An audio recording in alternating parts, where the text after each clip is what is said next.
Welcome to Man Does Tech, where I solve the problems you didn't even know you had. You start by verifying Android version and model so you know what limits or commands apply. Once done, back up your photos and app data to avoid loss.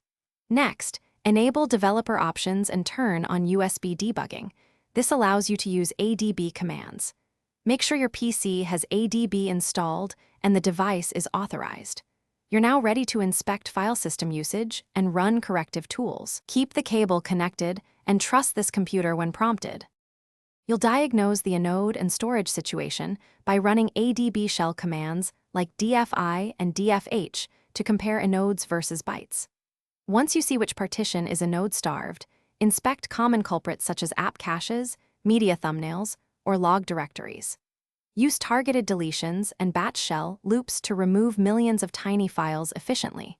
Make sure to move large media off device if needed, and clear app caches from settings. This reduces inode use without repartitioning. You finish by deciding whether to reformat the partition with a higher inode ratio. This requires a full backup and a tool that supports your file system, so weigh the trade-offs. Once reformatted or after cleaning, reboot and rerun dfi to confirm inodes are freed and the problem is resolved. Restore your essential data and monitor for recurrence. If you still hit limits, try a factory reset or seek a repair shop. One key troubleshooting tip: check for rogue apps creating temp files. Thanks for watching. If you found this helpful, don't forget to like and subscribe.